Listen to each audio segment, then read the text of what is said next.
பாரு நீ இப்ப என்கிட்ட பேசிட்டு இருக்கல, அதுலயே நீ நிறைய சான்ஸ்கிரிட் தான் பேசுற. ஏன் நீங்க முக்கியமா என்ன வந்து வெறுப்பேத்துக்கு நிறைய பேர் சொல்றது, நீங்க தமிழ் தேசியம்னு சொல்றீங்க. தமிழ் தேசியம்னே ஒண்ணு இல்ல. அது லாஜிக் படி, பிலாசபி படி. ஆனா வார்த்தைப்படி தேசியம் அப்படிங்கறதே வந்து சான்ஸ்கிரிட் வார்த்தை. லிங்க வழிபாடு இருக்குன்னு யாரு போய் பரப்பணும்? சான்ஸ்கிரிட் இல்ல, தமிழ் தான். தமிழ் தான். நீங்க இன்னைக்கு வரைக்கும் இந்தோனேசியால வந்து ராஜாவுக்கு வந்து மணிமுடம் சூட்டும் போது அங்க திருவாசகம் பாடப்படுது. இதுக்கு என்ன நீ சொல்லுவ போய்? Pirates of the Caribbean, pirates of the கரீபியன்ல ஒரு ஒரு கப்பல் வருதுல, பன்னடுக்கு பாய்மர கப்பல். அந்த பன்னடுக்கு பாய்மர கப்பலோட டெக்னாலஜியை கண்டுபிடிச்சதே தமிழர்கள் தான். அந்த பன்னடுக்கு பாய்மர கப்பல்களை பயன்படுத்தி நம்மளுடைய கப்பல்கள் நடுக்கடல்ல பயணிக்குதுங்கிறத நம்ம பெருமையா சொல்லல, எகிப்துல பெருமையா பார்த்திருக்கான். ஆன்மீகத்துல வந்து நம்ம மேல போனோம் அப்படின்னா அதுல வந்து என்னங்க சொன்னீங்க, பல படிநிலை இருக்குது. அதெல்லாம் வந்து தாண்டி போனாதான் நம்ம உச்சத்துல போய் டாப்ல உட்கார முடியும். இப்ப இந்த ஸ்லாங்ல நீங்க ஒரு விஷயத்த மக்கள்கிட்ட வந்து சொல்றீங்க அப்படின்னா யாராவது உங்களை ஒரு ஆன்மீகவாதியா ஏத்துக்குவாங்களா? போய் என்ன ஆங்கராவே ஏத்துக்க மாட்டாங்க போல இருக்கு.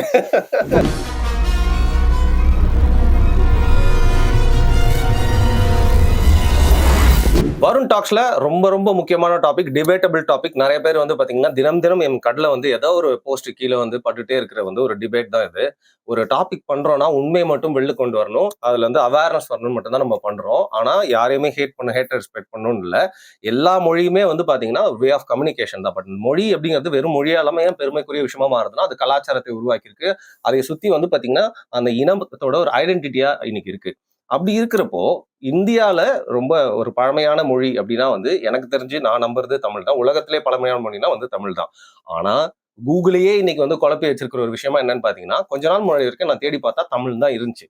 பட் ரீசன்ட் டைம்ஸ்ல சான்ஸ்கிரிட் அப்படிங்கறத வந்து அவங்க எப்படி புகுத்துனாங்க அப்படின்னு தெரியல. அதை பார்த்துக்கிட்டு எப்படி இந்தியாவின் தேசிய மொழி ஹிந்தின்னு நம்பி திரியிறாங்களோ அதே மாதிரி தமிழை விட வந்து சான்ஸ்கிரிட் தான் ரொம்ப மூத்தது அப்படின்னு நம்புறாங்க. அது ஏன் இல்லை, தமிழ் தான் மூத்த மொழி அப்படிங்கறத குறித்து மட்டும் பாரிக்கிட்ட வந்து கேட்டு தெரிஞ்சுக்க போறோம். வணக்கம் பாரி. வணக்கம். பெரிய சப்ஜெக்ட் இது. அதனால அந்த ஒரு பாயிண்ட் இது மட்டும் சொல்லுங்க போதும். இது வந்து பெட்டர், சிறந்த மொழி, இது பேசுறவங்களா தான் பெட்டர், அந்த மாதிரி கூட நம்ம போக தேவையில்ல. அந்த மாதிரி பேசினா பேசலாம். ஆனா நான் என்ன கேட்கிறேன், ஒரு ஃபேக்சுவலா எல்லாருமே ஒத்துக்கணும் இல்லையா? நம்மளுக்கு எதிர்கருத்து சொல்றவங்க கூட எது தொன்மையான மொழி, எது மூத்த மொழி, எது ஃபர்ஸ்ட் தோன்றுச்சு? எந்த மொழிக்கு ஸ்கிரிப்ட் இருக்கு? தமிழ் தான். அதாவது பதில் வந்து சான்ஸ்கிரிட்க்கும் ஸ்கிரிப்ட்னு ஒண்ணு காட்டுறாங்களே பாரி. அது தேவநாகரி. தேவநாகரியோடதெல்லாம் பிற்கால கல்வெட்டு. அதுக்கு முன்னாடி பிரகிருத மொழியில தான் சான்ஸ்கிரிட் எழுதுறாங்க. பிராகிருதம். பிராகிருதத்துடைய அது பேர் தமிழ்ல பாக்கதை அப்படின்னு சொல்லுவாங்க. அதுதான் வடமொழி. இப்ப தமிழ் சங்க இலக்கியங்கள் எல்லாம் வடமொழின்னு சொல்றது ஆக்சுவலா சான்ஸ்கிரிட்ட சொல்லல. சரி. பாக்கதையை தான், அதாவது பிராகிருதத்தை தான் வந்து வடமொழின்னு நம்மளுடைய இலக்கியங்கள் எல்லாம் பதிவாயிருக்கும். இப்ப இருக்க ஹிந்திக்காரங்க தான் பேசிட்டு இருந்தாங்களா? ஆமா. பிராகிருதம், அதுக்கு கூட வந்து அரபி, இதெல்லாம் சேர்ந்துதான் ஹிந்தி ஃபார்ம் ஆகுது. அரபி உள்ள வராம இருந்துருந்துச்சுன்னா அதாவது உருது. அரபியோடைய இந்தியனைஸ்டு வெர்ஷன் தான் உருது. உருதும் ஹிந்தியும் ரொம்ப க்ளோஸ்டு, ரொம்ப பக்கத்துல. நீங்க ஒரு உருது பேசுறவங்களுக்கு ரொம்ப அழகா ஹிந்தி ஹிந்தி பேசுறவங்களுக்கும் உருதை வந்து ஈஸியா புரிஞ்சுக்க முடியும். அப்ப அடிப்படை என்ன அப்படின்னு பாத்தீங்கன்னா, இந்த உருது அதுக்கப்புறம் அதாவது இதெல்லாம் தான் ஹிந்தியை வந்து உருவாக்குது. இப்ப சான்ஸ்கிரிட் அப்படிங்கிறது என்னன்னா, இந்த பாக்கதை இருக்கு பாத்தீங்களா, இந்த பாக்கதை வந்து கால ஓட்டத்துல ரொம்ப ஒரு பேச்சு மொழியாக மாறிடுது. எப்படி நான் சொல்றது அப்படின்னா, இன்னைக்கு தமிழ் மொழி இருக்குல்ல, இப்ப உங்களுக்கு வந்து செந்தமிழ், கொடுந்தமிழ் அப்படின்னு சொல்லி இரண்டு இது சொல்லுவோம். கொடுந்தமிழ் அப்படின்னா அதுல வந்து அந்த வார்த்தைகள்லாம் கொஞ்சம் திரிபு வார்த்தைகள் அதிகமா இருக்கும். இந்த தூய தமிழ் நடை இருக்காது, அந்த மாத்திரை அளவுகள்ல கொஞ்சம் முன்ன பின்ன இருக்கும். இதெல்லாம் அது கொடுந்தமிழ். அதான் மலையாளத்தை அப்படி சொல்லுவாங்களோ. கொஞ்சம் கொடுந்தமிழ்ங்கிறது தமிழ் தான், அது மலையாளம்ங்கிற தனி மொழி இல்ல. கொடுந்தமிழ்ங்கிறது இன்னைக்கு நீங்க வந்து இப்ப நார்த் சைட்ல தமிழ்நாட்டுல பேசுற தமிழ், அதுக்கப்புறம் வந்து இப்ப நீங்க ஃபார் எக்ஸாம்பிள் மெட்ராஸ் பாஷை இதெல்லாத்தையும் வந்து என்ன சொல்லுவீங்கன்னா ஒரு கொடுந்தமிழ் அப்படின்னு சொல்லலாம். ஆனா மதுரை போன்ற மக்கள் பேசக்கூடியது வந்து செந்தமிழ் அப்படின்னு சொல்லலாம். அவங்களுடைய தமிழ் தான் இது. நீங்க எல்லாமே கொஞ்சம் மாறிதான் போயிட்டு இருக்கு.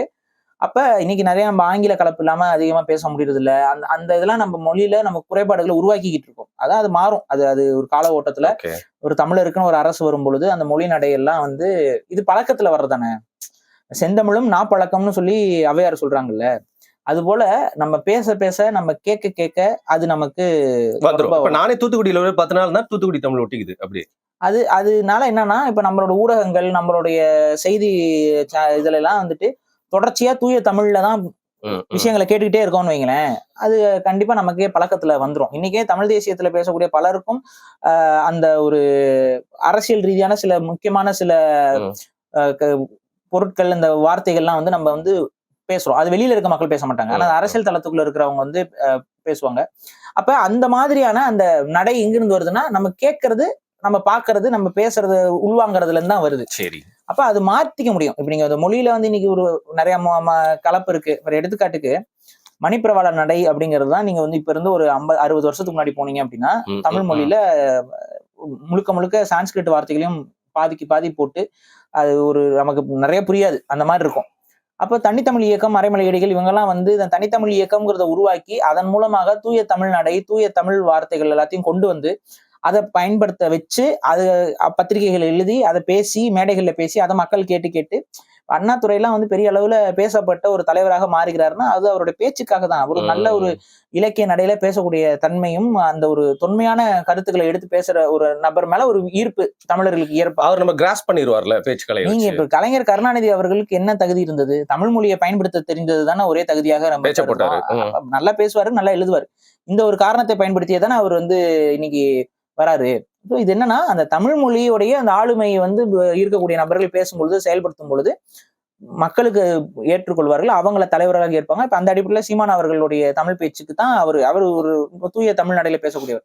அப்ப இதெல்லாம் பார்த்து அந்த தமிழ் மக்கள் இயல்பாகவே அது உள்வாங்கிக் கொள்வார்கள். இப்ப நாளை பின்ன நீங்க யோசிங்களேன், நம்மளை சுத்தி இருக்கக்கூடிய ஊடகங்கள் எல்லாமே ஒரு சுத்தமான தமிழ்ல பேசுறாங்க அப்படின்னா, நம்ம அந்த மொழியில் ஏற்பட்ட அந்த கசடுகள்லாம் தானாவே நீங்கிடும்.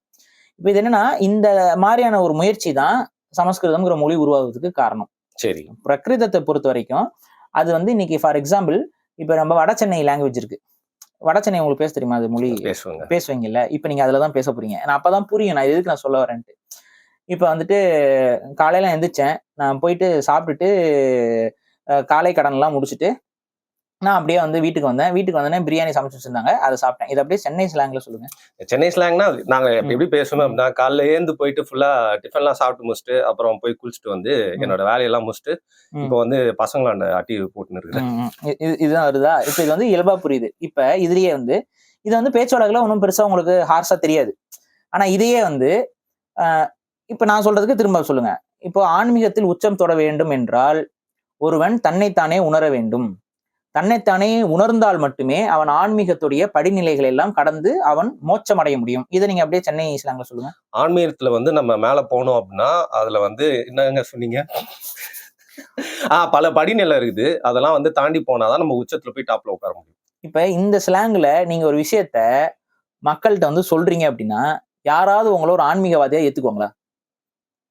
போய் ஆங்கராவே ஏத்துக்க மாட்டாங்க போல இருக்கு. புரியுதா என்னன்னு? அப்ப அந்த மொழி நடையிலுடைய அந்த தன்மை இருக்குல்ல, ரொம்ப கலோக்கியலான பேச்சு மொழியில நல்ல கருத்துக்களை சொல்லும் பொழுது அந்த கருத்துக்களுக்கு மதிப்பு வந்து குறைஞ்சிரும். இந்த பிரச்சனை யாருக்கு இருந்துச்சுன்னா, அன்னைக்கு இருந்த பிரகிருதத்துல பேசிக்கிட்டு இருந்த புத்த பிக்குகளுக்கு இருக்கு. புத்த பிக்குகள் அவங்க மதத்தை வளர்க்கணும்னு பாக்குறாங்க. அப்ப பிரகிருத மொழி தான் இருக்கு. அந்த பிரகிருத மொழியும் வந்து நிறைய சிதைஞ்சு போய் கிடக்கு. இந்த மாதிரி ஒரு கரெக்டான ஃபார்ம்ல இல்லை. இந்த மாதிரி ரொம்ப கலோக்கியலா போயிடுச்சு, லோக்கல் ஆயிடுச்சு. இந்த லோக்கலான லாங்குவேஜ்ல போயிட்டு அவங்க வந்து அவங்களுடைய மதத்தை பிரச்சாரம் பண்ணும் பொழுது, அவங்களுடைய பாடல்களை சொல்லும் பொழுது அது இம்பாக்ட்ஃபுல்லா இல்ல. அது அந்த அவங்களோட ரிதம்குள்ள வரல. அவங்க மெடிடேட் பண்ணணும், ரொம்ப அமைதியா இருக்கணும், இந்த மாதிரி இருக்குன்னா அந்த ஒரு இதுல அந்த ராதாரவி ஒரு படத்துல சாமியார் மாதிரி வேஷம் போட்டுக்கிட்டு சமப்படம் அது அந்த மாதிரி இருக்குது.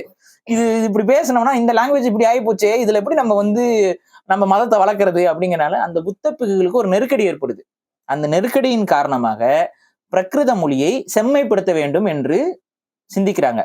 அப்படிதான் அந்த பாக்கதைய செம்மைப்படுத்துவதற்காக உருவாக்கப்பட்ட மொழிதான் சமஸ்கிருதம். ஓகே. பிரகிருதம் அதுதான் மூல ஃபார்ம். அந்த மூல மொழிய இன்னும் கொஞ்சம் அதுல இருக்கக்கூடிய அந்த கொச்சையான வார்த்தைகள் எல்லாத்தையும் நீக்கிட்டு அதுல இருக்கக்கூடிய சரியான வார்த்தைகளை மட்டும் பயன்படுத்தி செலக்டிவா அதுல கொஞ்சம் பயன்படுத்த முடியாத வார்த்தைகள் எல்லாத்தையும் மாத்தி புது வார்த்தைகளை கொண்டு வந்து உருவாக்கின மொழி தான் சான்ஸ்கிரிட். அப்ப புத்த மத பிக்குகள் தான் சான்ஸ்கிரிட்டை உருவாக்குனாங்க. இந்த ஃபேக்ட் உங்களுக்கு தெரிஞ்சாதான் ஏன் Ambedkar Sanskrit has to be the national language of India அப்படின்னு அவர் சொன்னாருங்கிறதுக்கான உண்மையான ரீசன் உங்களுக்கு புரியும். ஓகே. சோ நீங்க சொல்ற நிகழ்வு நடந்துச்சுல, அப்போ வந்து தமிழ் எந்த லெவல்ல இருந்தது? அன்னைக்கு தமிழ் ஒரு செம்மையான மொழியாக தான் இருந்தது. டெவலப் ஆகி அது நம்ம வந்து இங்க தொல்காப்பியம் கண்டு இது எல்லாமே இருக்கு. ஆனா வடக்குல இருந்து புத்த மதம் வளர்ந்து வரும்போது அவங்க வடக்குல அவங்களுக்கு தெரிஞ்ச மொழியில தான் பேச முடியும். தமிழ் மொழியை கொண்டு வந்து அங்க சொருக முடியாதுல்ல. வடக்குல அந்த மக்களுக்கு புரியணும்ல. நீங்க எடுத்துக்காட்டுக்கு இப்ப ஒரு தமிழ் மொழியில இன்னைக்கு ஃபார் எக்ஸாம்பிள் வந்து ஒரு கொடுந்தமிழ் பேசக்கூடிய பகுதியில கூட செந்தமிழ்ல வந்து உங்ககிட்ட பாடம் நடத்த முடியும், புரிஞ்சுக்குவீங்க.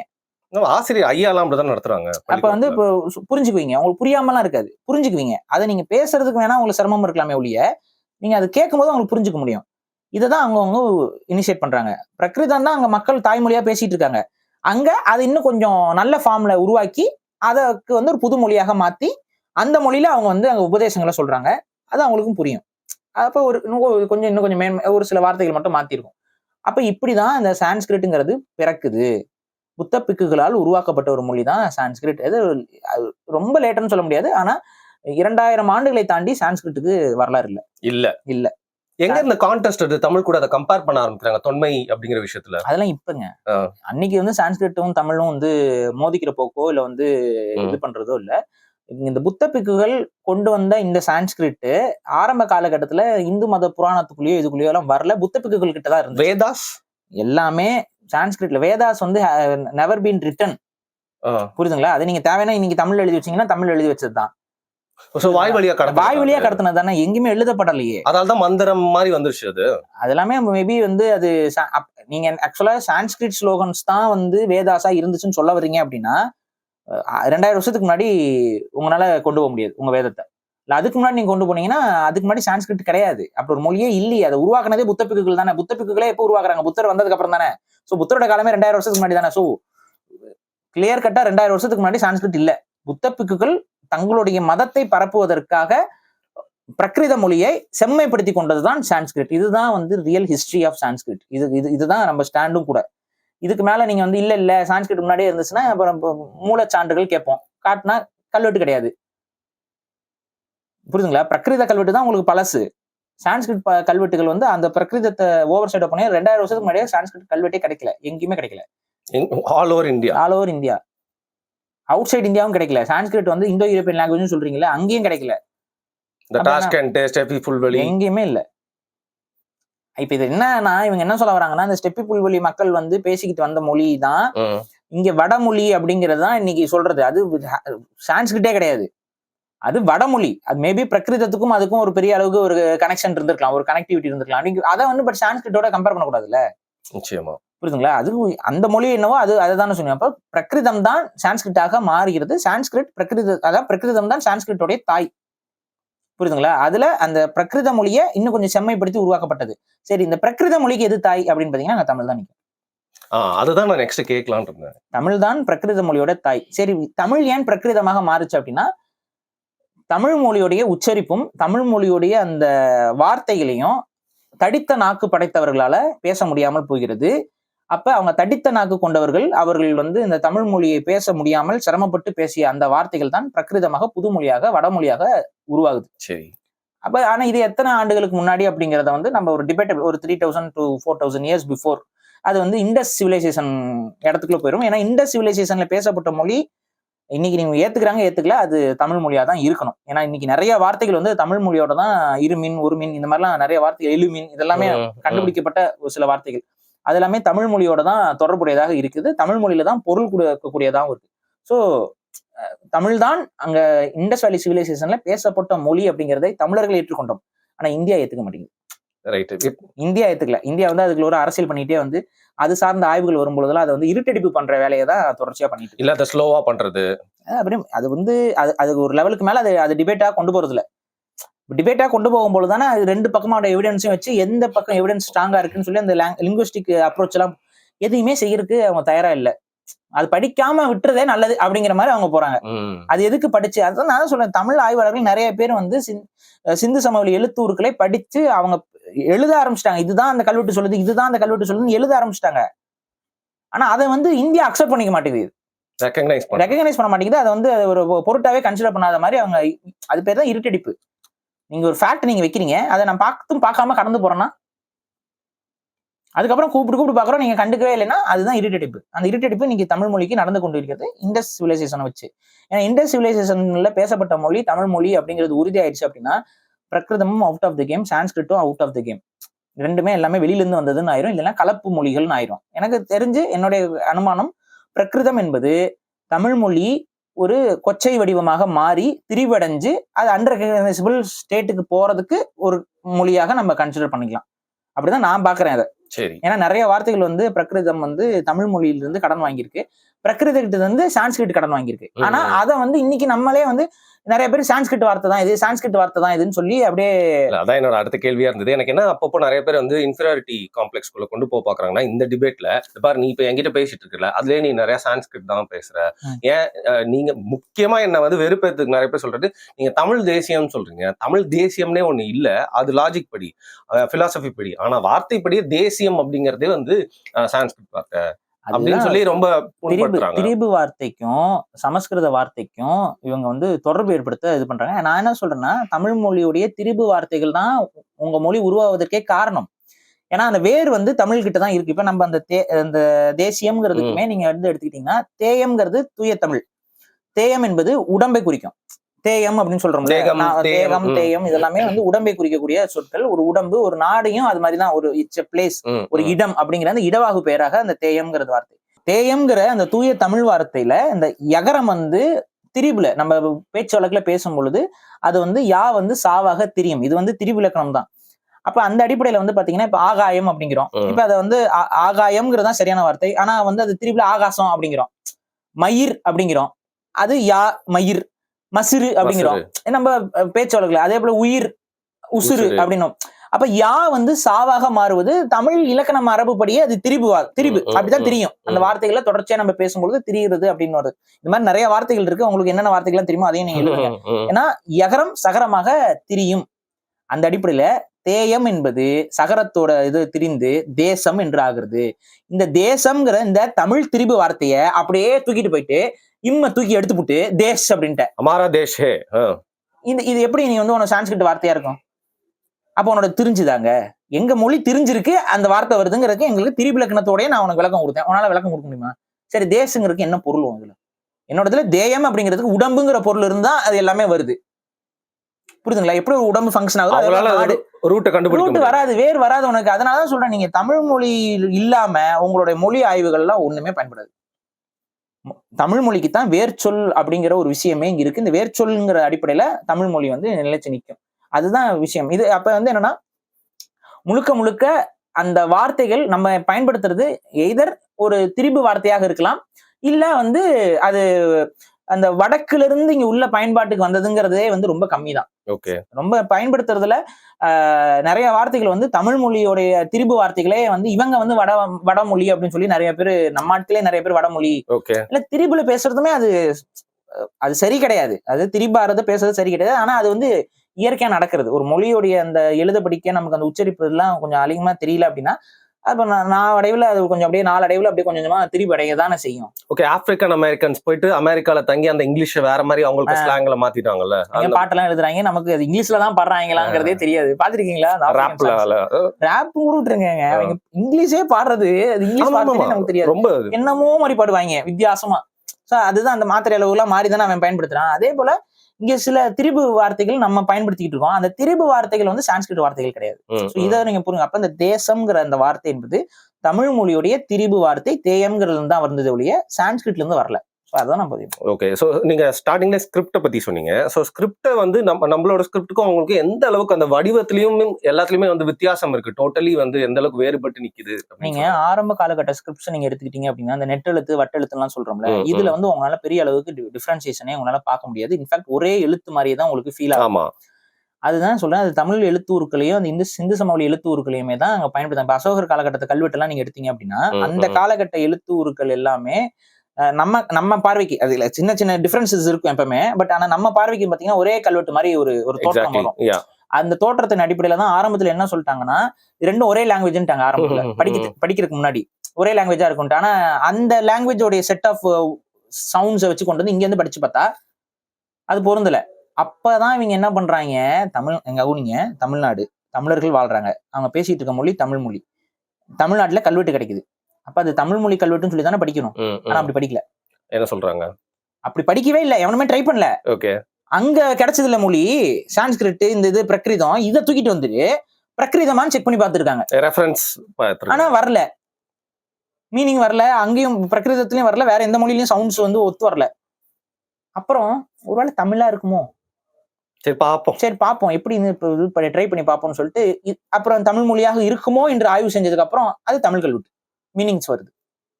அப்ப இதெல்லாம் என்ன நம்ம பண்றது? இப்படி பண்ணா எப்படி பண்ண முடியும்? போங்கு. ஏன்னா இங்க சுத்தி இருக்கிறவங்க தமிழர்கள், இது அவங்க கல்வெட்டாக கூட இருக்காது அப்படிங்கிற லெவல்ல தான் நம்ம அன்னைக்கு இருந்தோம். நம்மளுக்கே தெரியல. எப்படி ராஜராஜ சோழன் தான் கட்டினாரும் தஞ்சாவூர்ல இருக்கவங்களுக்கே அந்த கோயில் தெரியல. அந்த மாதிரி தான் நம்ம அந்த அளவுக்கு நம்ம வந்து இருண்ட காலத்துக்குள்ள மாட்டிக்கிட்டு ஒரு கடைசி நான் தான் சொல்றேங்க, எந்த ஒரு இனத்திற்குமே நடக்காத ஒரு அவலம். ஒரு சில உலகத்துல சில இனங்கள் 100 வருடம் அடிமையா இருக்கும், அவ்வளவுதான். அதுக்கு மேல அடிமையா இருந்தா அந்த இனமே அழிஞ்சு போயிடும். ஆனா 800 இயர்ஸா நம்ம அடிமையா கிடக்குறோம். 800 இயர்ஸ். பிரிட்டிஷ் இதுல நடுவுல சில தமிழ் அரசர்கள் அங்கங்க தோன்றாங்க. இந்த கடைசி 800 ஆண்டுகள்ல அங்கங்க சின்ன சின்ன அரசர்களாக தோன்றுறாங்களே ஒழிய, பட் ஓவரால் தமிழர்கள் அதிகமாக வந்து அடிமையாக தான் கிடந்தாங்க. அப்ப இந்த 800 வருஷ அடிமை வாழ்க்கையில நம்ம எல்லாத்தையுமே இழந்துட்டோம். நமக்கு மொழி, கல்வி அறிவு, அன்னைக்கெல்லாம் வந்து பாத்தீங்கன்னா ஒரு குயவர் ஒரு பானை, அந்த பானைக்குள்ள அவர் தமிழ் மொழியில அவருடைய பேர் அவர் எழுத முடிஞ்சிருக்கு. அவருக்கு எழுத்து தெரிஞ்சிருக்கு, அவர் சைன் போட்டிருக்காரு, அவரோட ட்ரேட்மார்க்கை பயன்படுத்தியிருக்காரு. ஆனா அதுக்கப்புறம் தமிழர்களுடைய எழுத்து பழக்கம், பெரும்பான்மையான தமிழர்களுக்கு எழுத படிக்க தெரியாது. அன்னைக்கு ஒரு குயவருக்கு எழுத படிக்க தெரிஞ்சிருந்துச்சு. ஆனா இன்னைக்கு அப்ப நம்மளுடைய லிட்ரஸி ரேட் எந்த அளவுக்கு டிக்ளைன் ஆயிருக்கு இந்த 800 இயர்ஸ்லங்கிறது நம்ம அப்பதான் சொன்ன மாதிரி இருண்ட காலம் தான். ஃபுல்லா இருண்ட காலம். அப்ப இந்த மாதிரியான விஷயங்கள் என்ன ஆகுதுன்னு பாத்தீங்கன்னா, நம்மளுடைய சிறப்புகளே நமக்கு தெரியல. இன்னைக்கு நம்ம திரும்ப ஆய்வு பண்ணி இன்னைக்கு அந்த ஒரு நம்ம சங்க இலக்கியங்கள்லாம் இன்னைக்கு நம்ம படிக்கும் பொழுது அதுல இவ்வளவு தீரமாக இருந்திருக்கிறாங்களா, இந்த அளவுக்கு ஒரு அந்த சங்க இலக்கியத்தை பத்தி எல்லாம் அன்னைக்கு இருந்த கூற்றுகள்லாம் நீங்க என்ன நினைக்கிறீங்க? அன்னைக்கு விளக்கம் எழுதினவங்களா எழுதிருப்பாங்க. இவங்க போர் அப்படிங்கிறதே ஒரு 50 பேர் 60 பேரை வந்து போர்ன்னு சொல்லிட்டு இருக்காங்க அப்படின்லாம் நம்மளை வந்து இழிவுபடுத்தி எழுதினவங்களாம் இருக்கான் தமிழ் ஆய்வாளருங்கிற பேர்ல. 50 பேர் 60 பேரை கூட்டிட்டு போய் இந்த கொலாடி சண்டை போட்டதெல்லாம் போர்னு எழுதி வச்சிருக்காங்க இவங்க அப்படின்லாம் எழுதிட்டு இருந்தாங்க. ஆனா அதெல்லாம் ஆக்சுவலா பெரிய போர்கள் நடந்திருக்கு. அது அப்புறம் ஆய்வு செஞ்சு பார்க்கும் பொழுது அவங்க சொல்ற எண்ணிக்கைகள், அந்த அளவுகோல்கள், எத்தனை பேரு என்ன மாதிரி என்ன போர்ல போயிருக்காங்க, அந்த நாட்டுடைய வளங்கள், இது எல்லாத்தையும் வைத்து நம்ம ஆய்வு செஞ்சு பார்க்கும் பொழுது அது எவ்வளவு பெரிய கிராண்ட் ஸ்கேல்ல இருந்திருக்கு, பிரம்மாண்டமா இருந்திருக்குங்கிறது. ராஜராஜ சோழனுடைய படைகள்ல ஒர்க்கிங் எம்ப்ளாயிஸ், சோல்ஜர்ஸ் இருக்காங்க ஒர்க்கிங், அவங்களே 1 லட்சம் பேருக்கு மேல. இன்னைக்கு இருக்க பாப்புலேஷன்ல 1 லட்சம் எவ்வளவு பெரிய தொகை. அன்னைக்கு பாப்புலேஷன் என்ன? ரொம்ப கம்மியா தான் இருக்கும். இந்தியா வந்து அடிமைப்பட்ட காலகட்டத்திலே வெறும் 30 கோடி பேர் தான் மொத்தமாவே. வெள்ளைக்காரன் பேர்ல பிரிட்டிஷ் இந்தியால நீங்க 30 கோடி இந்தியர்கள் தான் போடுறாங்க. சோ பிரிட்டிஷ் ரூல் டைம்ல அதுக்கு முன்னாடி போனீங்கன்னா, அதுக்கு முன்னாடி 1000 வருஷத்துக்கு முன்னாடி எல்லாம் போறீங்க அப்படின்னா அது கொஞ்சம் யோசிங்களேன். ஒட்டுமொத்த மக்களுடைய பாப்புலேஷன் என்ன? அந்த மாதிரி பாப்புலேஷன் ரொம்ப கம்மியாக இருக்கக்கூடிய காலகட்டத்துல ஒரு அரசன் தனக்கு கீழே 1 லட்சம் வீரர்களுக்கு சம்பளம் பெற்ற வீரர்கள், அவங்க வந்து சிவிலியன்ஸ் கிடையாது, working always ready, battle ready. அந்த அன்சாலிட் மாதிரி இவங்க அந்த இதுல இருப்பாங்க, அன்சாலிட் இதுல வருவாங்க, கேம் ஆஃப் த்ரோன்ஸ்ல வருவாங்கல்ல, அந்த எப்பவுமே போர் வீரர்கள் தான் வேலையே. அப்ப அந்த மாதிரி போர் வீரர்களாக எப்பவுமே போர் வீரர்களாக இருந்தவர்களே 1 லட்சம் பேர். அது போக வந்து தேவைப்படும் போது வீட்டுக்கு ஒருவர் அப்படிங்கிற கூப்பிடுற வழக்கமும் இருக்கு. இன்னும் படைகள் வரும்பொழுது அதை அவங்கலாம் வந்து அந்த இதுல மட்டும் இருந்துட்டு அவங்க போயிருவாங்க திரும்ப. அவங்க வந்து எப்பவுமே இருக்கிற ஆட்கள் இல்லை. சோ புரிஞ்சுக்கோங்க, சீமான் அவர்கள் வந்து ஒரு 60,000 யானைகளை வந்து கப்பல் படையில ஏற்றிட்டு போனாரு அப்படின்னா இவங்க எல்லாம் உட்காந்து சிரிச்சுக்கிட்டு இருந்தாங்க. அதை சொன்னது சீமான் கிடையாதுரா, இல்ல தமிழ் தேசியவாதிகள் கிடையாதுரா, சீனாக்காரன் சொன்னான்டாத. சைனீஸ் எழுதி வச்சிருக்கான், தமிழர்கள் எழுதிக்கல. சீனாக்காரன் அவன்கிட்ட போய் கணக்கு கேளு, எங்க கிட்ட வந்து கணக்கு கேட்கிற? அவன் சொல்றான் 60,000 யானை, அவன் எப்படி என்னன்னு நீ அவன்கிட்ட போய் கேளு. அவன் தான் சொல்லியிருக்கான், சீன துறவி அவன் தூதுவன் அவங்க வந்து பார்த்துட்டு தான் சொல்லியிருக்கான் இவங்க என்னடா இத்தனை யானை வச்சிருக்காங்க அப்படின்னு. அதான் அவன் டிராவல் பண்றாங்க, டிராவல் பண்ணிட்டு சுத்தி பாக்குறான். அவன் சொல்றான் இவங்க கிட்ட 60,000 போர் யானைகள் இருக்குது, இவங்க ஒண்ணுமே பண்ண முடியாதுன்னு அவன் சொல்லி வச்சிருக்கான். அந்த குறிப்பை வச்சுக்கிட்டு அவர் சொல்றாரு உடனே. ஆனா 60,000 போர் யானைகளை கப்பல்ல ஏற்றி கொண்டு போல. அது வந்து அவர் ஒரு இந்த ஃப்ளோல சொல்லும்போது அவர் டங் ஸ்லிப்பா வருது. எக்ஸாஜரேட்டட் இல்லைங்க, யானைப்படையை கொண்டு போனது உண்மை கடல்ல. ஆனா நம்ம கிட்ட 60,000 யானைகள் இருக்குன்னு சீனாக்காரன் குறிப்பில் எழுதி வச்சிருக்கான். 60,000 யானையும் போட்ல ஏற்றி கொண்டு வந்ததுன்னு எழுதல, நம்ம கிட்ட 60,000 யானைகள் இருக்கு. சோ இந்த 2 ஃபேக்டையும் அவர் வந்து ஒன்னா பண்ணி அவர் சொல்லிடுறாரு. பட் 60,000 யானையா இருந்துச்சுன்னு இவங்க உடனே ஒரிஜினல் ரியாலிட்டியே பொய்ன்னு சொல்றான். அது அந்த அளவுக்கு நம்ம செல்வ செழிப்போட ஒரு பலத்தோட அதிகார பலத்தோட தான் நம்ம இருந்திருக்கோம். One of the superior powers இந்த வேர்ல்டுலயே சுப்பீரியர் பவர்ஸா தமிழர்கள் இருந்திருக்காங்க. இன்னைக்கு நீ சொல்ற இன்னைக்கு எல்லா ஆய்வுகளும் பண்ணிட்டு இந்தியாவிலேயே முதல்ல இரும்பு, இந்தியாவில உலகத்திலேயே முதல்ல இரும்பு நாகரிகத்தை கொண்டு வந்தது தமிழர்கள்ங்கிற. நீ இப்படி யோசி, உலகத்துல உலோகங்கள்லயே ரொம்ப அதிகமா பயன்படுத்தப்பட்டது இரும்பு. அந்த இரும்பையே முதல்ல ஒருத்தன் கண்டுபிடிச்சு அவன் பயன்படுத்திட்டு இருந்திருக்கான் அப்படின்னா அவன் எந்த அளவுக்கு டெக்னாலஜிக்கலா டெவலப்பா இருந்திருப்பான். அவனுடைய மித்த நீங்க வந்து இரும்புக்கு வாழ நீங்க வந்து காப்பரோடையோ இல்ல வந்து வேற பிரான்ஸோட எல்லாம் நீங்க சண்டை போட்டீங்கன்னா வெட்டி உடைச்சிடும். இரும்போட உறுதித்தன்மையில பிரான்ஸ் எல்லாம் வந்து நிக்காது. நீங்க ஒரு பிரான்ஸ் கத்தி வச்சுட்டு ஒரு கிரேக்க வீரன் பிரான்ஸ் இருக்கும் கத்தி இருக்கும். இப்போ ஒரு தமிழ் வீரன் கையில இருக்கக்கூடிய ஒரு இரும்பால் செய்யப்பட்ட ஒரு வாள் ரெண்டு மோதுதுன்னு வைங்க, அது உடஞ்சிரும், பீஸ் ஆயிரும், அது வெட்டிடும். அது வந்து மரம் வெட்டின மாதிரி வெட்டிட்டு போயிடும் சண்டையில. அப்ப எந்த அளவுக்கு நம்ம ஸ்ட்ராங்கா இருந்திருப்போம், கண்டுபிடிச்சு ஃபோர்ஸ் பண்ணி எந்த அளவுக்கு நம்ம கிட்ட பொருளாதாரம் இருந்திருக்கும். இங்கெட்ஸ் அயன் இங்கெட்ஸை வந்து நம்ம ஏற்றுமதி பண்ணிட்டு இருந்தோம் உலக நாடுகளுக்கு. இங்கெட்ஸ்னா கட்டி, இரும்பு கட்டிகள், தங்க கட்டி மாதிரி இரும்பு கட்டியே நம்ம கப்பல்கள்ல ஏத்தி அனுப்பிட்டு இருந்தோம். அன்னைக்கு தமிழர்கள்கிட்ட பாய்மர கப்பல்கள், பன்னடுக்கு பாய்மர கப்பல்கள்னு பேர். அதுக்கு அந்த பன்னடுக்கு பாய்மர கப்பலுடைய டெக்னாலஜி தமிழர்களுடைய டெக்னாலஜி தான். நீங்க பாய்மர கப்பல்னா நீங்க எகிப்து சொல்லுவாங்க. எகிப்துல வந்து பாத்தீங்கன்னா அவங்களோட பாய்மரம் வந்து பன்னடுக்கு கிடையாது, ஒரே ஒரு பாய் இருக்கும். இப்ப நீங்க ரோமன் போட்ஸ் எல்லாம் வந்து பாத்தீங்கன்னா ஒரு பாய் இருக்கும், போட்.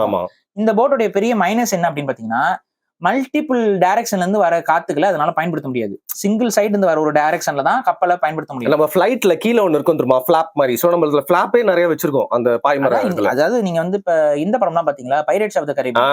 பைரேட்ஸ் ஆஃப் த கரீபியன்ல ஒரு கப்பல் வருதுல, பன்னடுக்கு பாய்மர கப்பல். அந்த பன்னடுக்கு பாய்மர கப்பலோட டெக்னாலஜியை கண்டுபிடிச்சதே தமிழர்கள் தான்.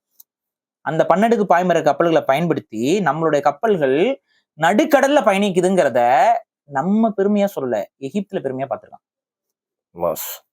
எகிப்துல அவங்கிட்டயே நிறைய கப்பல் இருந்துச்சு. ஆனா அவன் கப்பல் எல்லாமே கரையோரங்கள்ல தான் பயணிக்க முடியும். ஃபார் எக்ஸாம்பிள் எப்படின்னா, அவங்க வந்து துடுப்பு போடுறவங்க எப்பவுமே உள்ள இருக்கணும். துடுப்பு போடுறதுக்கு ஒரு ஓப்பனிங் கொடுத்துருப்பாங்க. நீங்க அதனாலதான் இந்த ரோம சினிமாக்கள்லாம் நீங்க பாத்தீங்கன்னா துடுப்பு போட்டே இருப்பாங்க. இதுக்கு ரீசன் என்ன அப்படின்னா, இந்த மாதிரி அவங்க கப்பலை வடிவமைப்பு. நீங்க வைக்கிங்ஸ் எடுத்துக்கோங்க, இல்ல இவங்களோட இது எடுத்துக்கோங்க. வைக்கிங்ஸ்லாம் ரொம்ப பிற்காலம். நீங்க வந்து எகிப்தியன்ஸ் எடுத்துக்கோங்க. இவங்க எல்லாமே இந்த துடுப்பு போடுற இதை வச்சுதான் கப்பல் செய்வாங்களே. தமிழர்கிட்ட அந்த துடுப்பே இருக்காது. துடுப்பு வச்சிருப்பாங்க எமர்ஜென்சிக்கு, பட் அது போடுற பழக்கமே இருக்காது அவங்க கிட்ட. ரீசன் என்ன, பல அடுக்குல அவங்க பாய்மரத்தை வச்சு காத்து எந்த பக்கம் அடிச்சாலும் அதை வந்து யூட்டிலைஸ் பண்ணி கப்பல் ஸ்ட்ரைட்டா போற மாதிரி அவங்க. ஆனா இவங்க வந்து என்னன்னா, காத்து இவங்களுக்கு ஃபேவரா அடிக்கல அப்படின்னா ஆட்டோமேட்டிக்கா என்ன பண்ணுவாங்க, துடுப்பு போட்டு தான் நகர்ந்து போகணும். எவ்வளவு நேரம் துடுப்பு போடுவீங்க அவ்வளோ பெரிய கடல்ல? அதுக்கப்புறம் தமிழர்களுடைய டெக்னாலஜி அவர் ஐயா உரிசாபாலு அவர்கள்லாம் வந்து அதை வந்து மீட்டெடுக்கிறதுல ஒரு பெரிய முக்கியமான பங்கு. அவர்லாம் என்ன பண்றாருன்னு பாத்தீங்கன்னா, அவர் அந்த ஆமைகள் பற்றி அந்த புரிதலோட அந்த ரிசர்ச் பார்த்துட்டு இருக்கும் பொழுது எங்கெங்கெல்லாம் ஆமைகள் வந்து முட்டை போடுற பீச்சஸ் இருக்கோ அந்த முட்டை போடுற அந்த பீச்சஸ்க்கு பேர் எல்லாமே தமிழ்ல இருக்கு. அவருக்கு ஆலிவ்ரிட்ல மட்டும் இல்லைங்க, எல்லா கடல் ஆமைகள் இருக்குல்ல, நிறைய ஸ்பீசிஸ் இருக்கு. அந்த லெதர் பேக் இருக்கு, இந்த மாதிரிலாம் இருக்கு. அதுல அந்த முட்டையிடக்கூடிய அந்த பீச்சுக்கு வந்து முட்டையிடக்கூடிய ஆமைகள் வந்து போற அந்த இடங்கள் இருக்குல்ல, அந்த இடங்களுடைய பெயர்கள் எல்லாம் தமிழ் பேரா இருக்கு. இவருக்கு புரியல, இந்த பேர்கள் மட்டும் ஏன் தமிழ்ல இருக்கு? இது வேற ஒரு நாடு, அது வேற ஒரு நாடு, அது ஒரு லாங்குவேஜ், இது ஒரு லாங்குவேஜ், சம்பந்தம் இல்லாத நாடுகள். ஆனா எங்கெங்கெல்லாம் ஆமை போய் முட்டை போடுதோ அந்த பகுதிகள், அந்த பீச், அங்க இருக்க ஊர்கள் அதெல்லாம் தமிழ் இன்ஃபுளுன்ஸோட இருக்கு. அப்ப அவருக்கு ஏதோ இதுக்கும் தமிழர்களுக்கும் ஏதோ தொடர்பு இருக்கு, இதுக்கும் தமிழர்களுக்கும். அப்ப அந்த தொடர்பை வச்சு பார்க்கும்பொழுது ஆமைகளுடைய அந்த இடப்பகிர்வு எப்படிங்கிறது பாக்குறாரு. ஆமைகள் வந்து முழுமையா நீந்தியே போகாது, சரி கொஞ்சம் தூரம் நீந்தும். அதுக்கப்புறம் அது ரொம்ப நேரம் நீந்தி எல்லாம் போக முடியாதுல்ல. அப்ப என்ன பண்ணோம்னா, அந்த கடல்ல கரண்ட்ஸ் இருக்கும், வாட்டர் கரண்ட்ஸ் சொல்லுவாங்க. அந்த கடல்லையே ஒரு நதி போல அந்த நீரோட்டம் இருக்கும். அந்த நீரோட்டம் கடல் நீரோட்டம். இந்த கடல் நீரோட்டம் நீங்க இது நல்லா புரிஞ்சுக்கணும் அப்படின்னா, ஃபைண்டிங் நீமோங்கிற ஒரு படம் இருக்கும். ஃபைண்டிங் வாட்டர் கரண்ட்டுக்கு ஒரு ஹைவே மாதிரி பயன்படுத்துற மாதிரி காமிச்சிருக்காங்க. போயிட்டு இருப்பாங்க. அதுல வந்து பாத்தீங்கன்னா அந்த ஆமை கூட்டிட்டு போகும், பாத்துருப்பீங்க. அதேதான் அது. ஆமைகள் அந்த நீரோட்டத்துல போறதுக்கு ரொம்ப அழகா போயிருங்க. அது கொஞ்சம் தூரம் நீந்துங்க, அதுக்கப்புறம் அந்த நீரோட்டத்துல விழுந்துச்சுன்னா, நீங்க சொல்ற அந்த பாய்மர டெக்னிக் தான். அது காத்து, இது நீர்.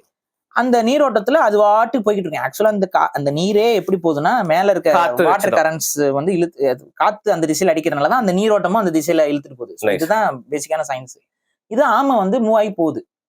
இது தமிழர்கள் பாக்குறாங்க. இது என்ன பண்றாங்கன்னா, நாம வந்து ஒரு சாதாரண உயிரினம், இது சோம்பேறியா தான் இருக்கு, இது மெதுவா தானே இருக்குது, இது எப்படி கடல்ல இங்க இருந்து அங்க போகுது, அங்க இருந்து இங்க வரும்போது இது எப்படி இதுவா நீந்தி போதா, கஷ்டப்படுதா அப்படின்னு சொல்லி பார்க்கும் பொழுது, இது கொஞ்சம் தூரம் நீந்துது, அப்புறம் அங்க போய் என்னன்னா அது மோட்டர் போட்டு போயிட்டு இருக்கு.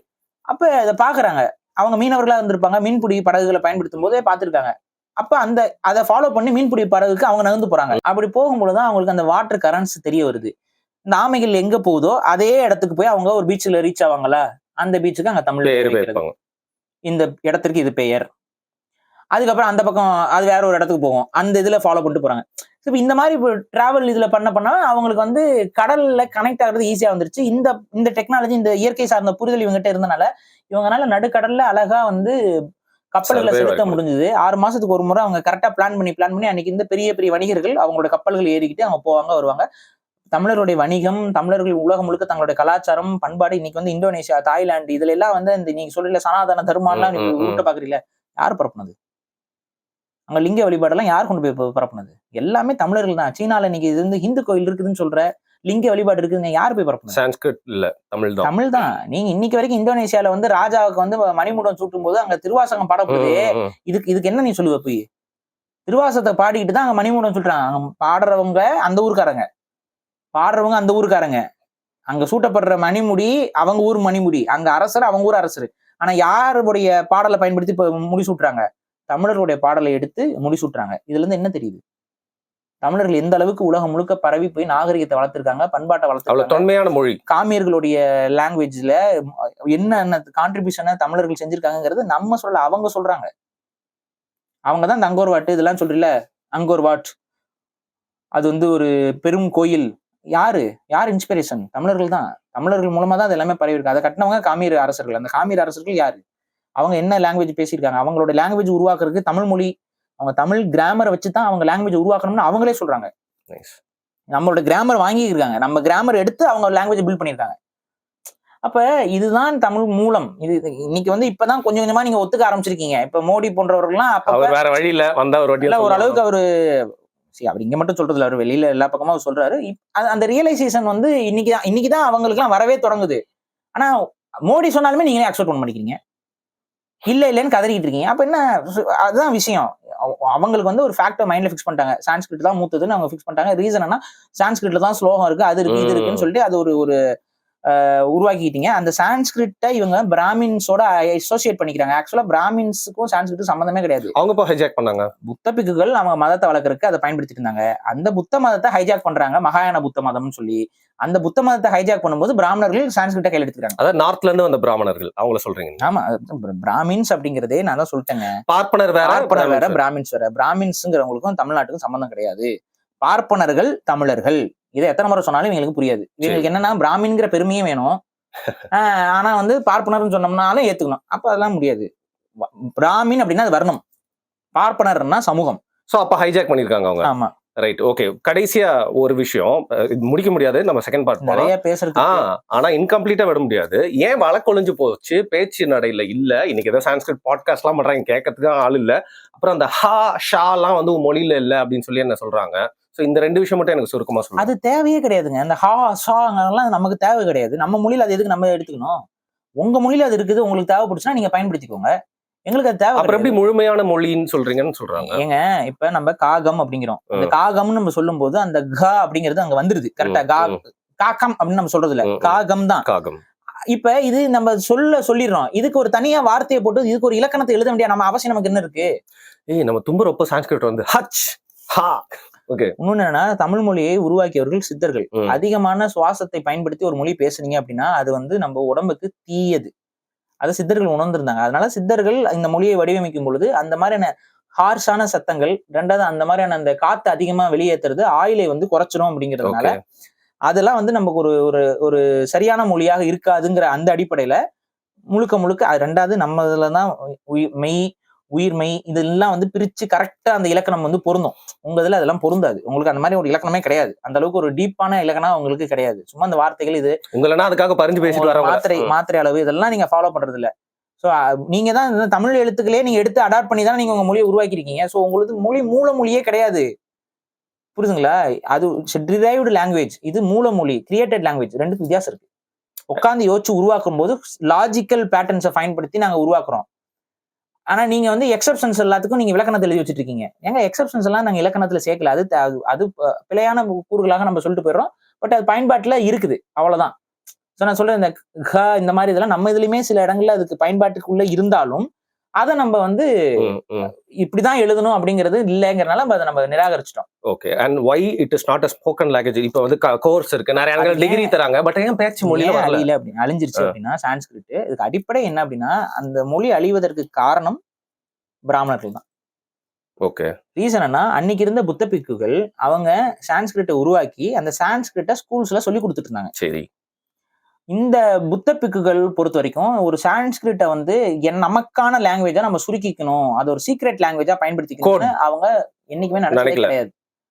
ஆனா அந்த இதை புத்த மதத்தை ஹைஜாக் பண்ணக்கூடிய மகாயன புத்தத்துக்குள்ள வரக்கூடிய பிராமணர்கள் அவங்க என்ன பண்றாங்க, அந்த சான்ஸ்கிரிட்டை வந்து அப்ப வந்து வெளியில பொதுமக்களுக்கு சான்ஸ்கிரிட் வந்து அண்டர்ஸ்டாண்ட் பண்ணிக்கிறதா இருந்தாலும் அதை வந்து எழுதி இதெல்லாம் பண்ணும் பொழுதுலாம் எழுத்து படிக்கவே அவங்களுக்கு நிறைய பேருக்கு தெரியாதுங்க. அதனாலதான் அங்க கல்வெட்டு வச்சாங்கல்ல, அந்த கல்வெட்டுகளே என்ன குறிப்புங்க, அந்த கல்வெட்டு படிக்கிறதுக்கு ஒருத்தர் அப்பாயின்ட் பண்ணிருக்கோம். ஆனா தமிழ்நாட்டுல இந்த மாதிரிலாம் எதுவுமே இருக்கு. அந்த கல்வெட்டு இவர் எழுதியிருக்காருங்கிறத கூட இருந்து படிக்கிறதுக்கு ஒருத்தர் இருப்பான், அங்கேயே உட்காந்துட்டு இருப்பான். கல்வெட்டு இருக்கும், என்ன எழுதியிருக்காரு, இது இங்க என்ன எழுதியிருக்காருன்னா அப்படின்னு ஒருத்தன் படிப்பான். இப்படி ஒருத்தனை வேலைக்கு உட்கார வச்சிருக்காங்கன்னு அவங்களே கல்வெட்டு அடிச்சு வச்சிருக்காங்க. நம்ம கிட்ட அப்படிலாம் யாருமே இல்லை, ஏன்னா மக்களுக்கு படிக்க தெரியும். அப்ப எஜுகேஷன் நம்ம கிட்ட வந்து எல்லார்ட்டையுமே இருந்துச்சு, அங்க அப்படி கிடையாது, ஒரு ரெஸ்ட்ரிக்டடா இருந்துச்சு. அப்ப அந்த ரெஸ்ட்ரிக்டடா இருக்கிற இடத்துல இவங்க என்ன பண்றாங்க, சான்ஸ்கிரிட்டை நமக்கான ஒரு லாங்குவேஜா, நம்மளுக்கான ஒரு ஐடென்டிட்டியா வச்சுக்கணும்.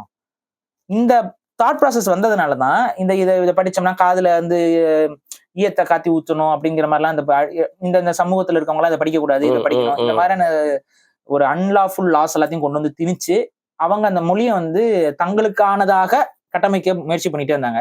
ஆனா அதுவே அந்த மொழிக்கு பெரிய பாதிவா போய் அது பேச்சு வழக்குல இல்லாம அப்படியே கொஞ்சம் கொஞ்சமா.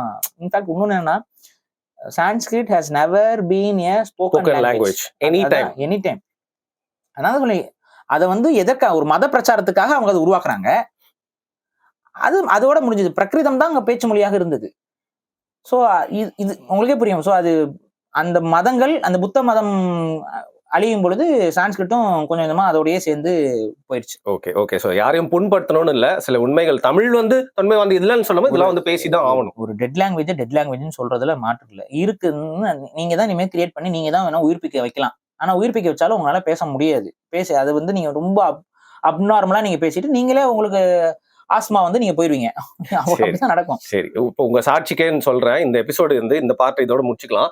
அடுத்த எபிசோட்ல இதுல நான் என்ன சொல்றேன்னா, இதுல டிஸ்கஸ் பண்றதுக்கு நிறைய இருக்கு. ஆமா. இது எப்படின்னா, ஒரு சான்ஸ்கிரிட்ல வந்து சான்ஸ்கிரிட் தான் மூல மொழி அப்படின்னு சொல்லிட்டு பேசுறவங்க கிட்ட இந்த மாதிரி ஒரு டிபேட் மாதிரி போகும்போது அது வேற மாதிரி போகும். பட் நமக்கு இது ரெண்டு பேர் நோன் ஃபேக்ட், தமிழ் தான் மூத்த மொழி நமக்கு நல்லா தெரியுது. அப்ப நம்ம வந்து அப்புறம் சான்ஸ்கிரிட் பத்தி என்னத்தை பேச முடியும்? இல்ல, அதான் செகண்ட் பார்ட்ல என்னன்னா இன்ட்ரெஸ்டிங்கான விஷயம். இப்போ அதுக்கு ஒரு டீஸ் கொடுத்துறேன்.